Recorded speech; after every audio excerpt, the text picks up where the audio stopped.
Okay, so let's dive right in.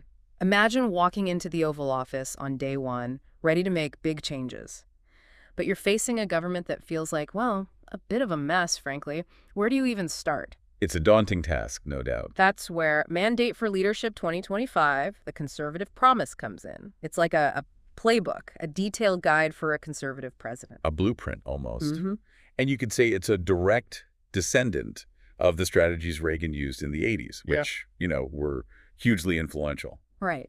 It's fascinating. It reads like it's written directly to that new president, laying out this roadmap for a conservative revolution. Exactly. And what's striking is that it's not just one person's vision.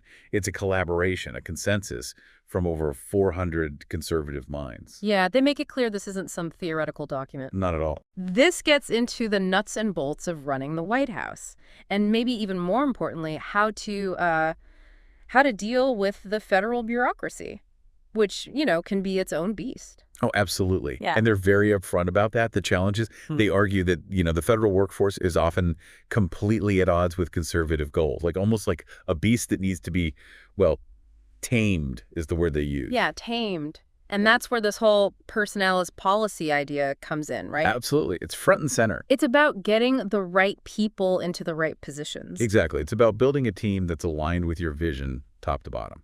And it all starts, according to this book, with the chief of staff. The chief of staff is absolutely essential, the linchpin, They're the ones setting the agenda, controlling the flow of information. making sure the president's vision is actually translated into reality.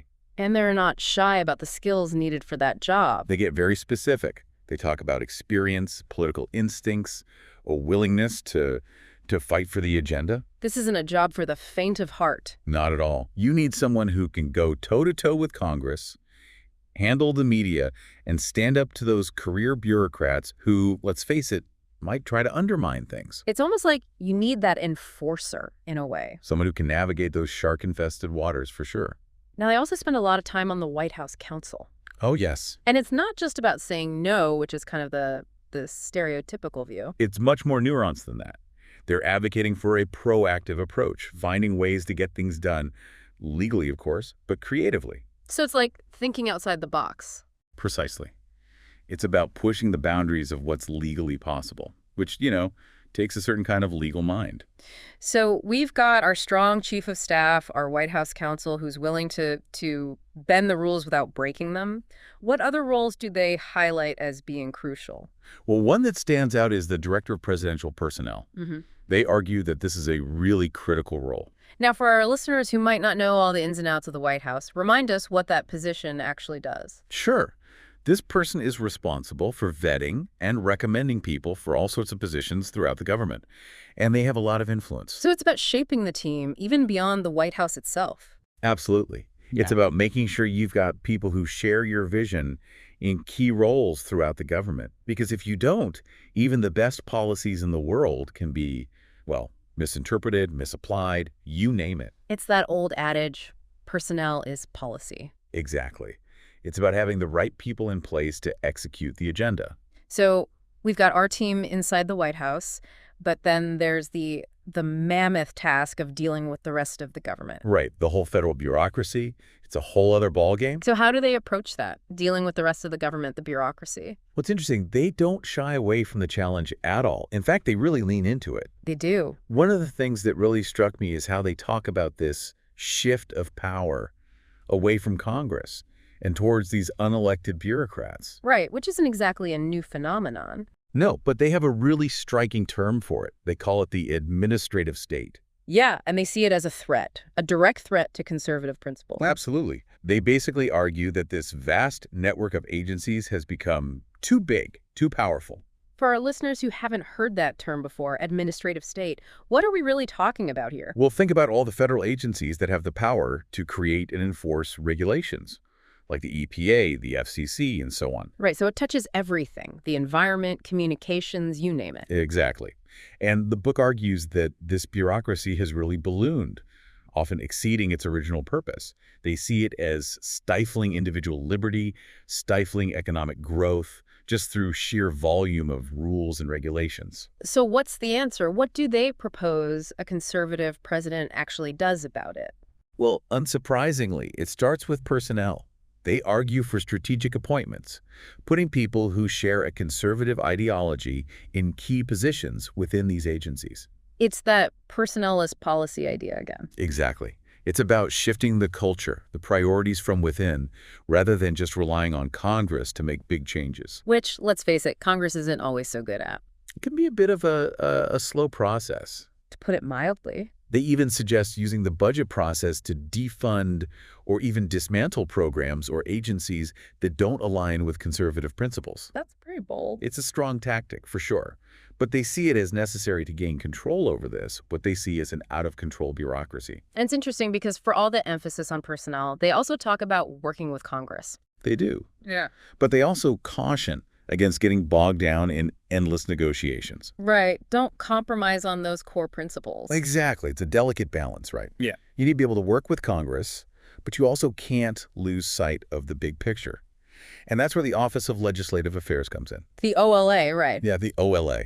And just as a reminder for our listeners, what does that office actually do? They're essentially the bridge between the White House and Capitol Hill.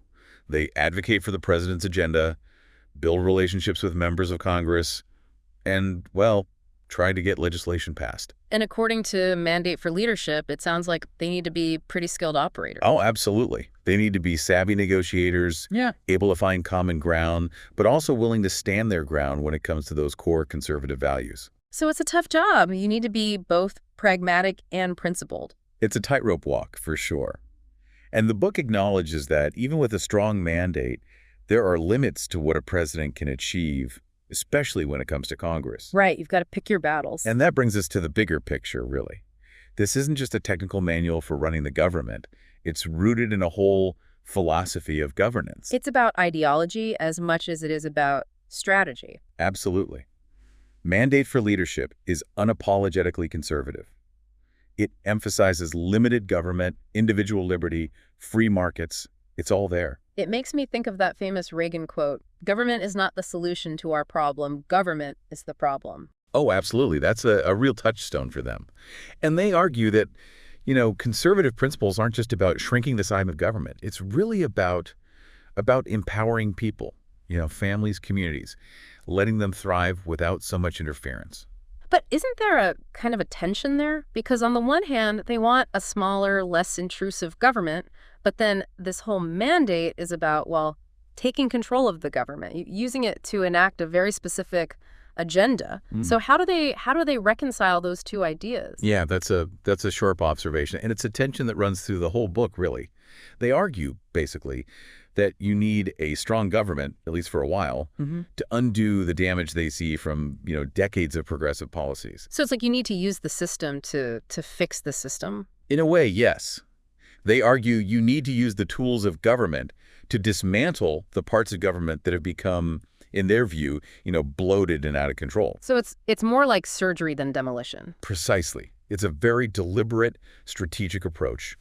And it requires a certain kind of leader, someone who's not afraid to use power, but who also understands that the ultimate goal is to create a system where government plays a smaller role. And that brings us back to the heart of this mandate for leadership. It's not just some theoretical document. It's a guidebook. It's for that conservative leader who wants to make a lasting impact. And it leaves us with some really big questions, frankly. I mean, can they really achieve this vision of a smaller, more limited government? What would it take, not just from the president, but from all of us, to actually make it happen? It's a challenge, no question. But Mandate for Leadership argues that the stakes are just too high for conservatives to sit this one out. They see it as a fight for the very soul of America. It's a powerful message. It is. And it makes this book and this conversation really relevant, I think, even for people who might not agree with every single point. Right. It forces you to think about the role of government, the power of ideas, and what we want the future to look like. Well said. Mandate for Leadership. A fascinating deep dive. Thanks for joining us. My pleasure. Always a good discussion.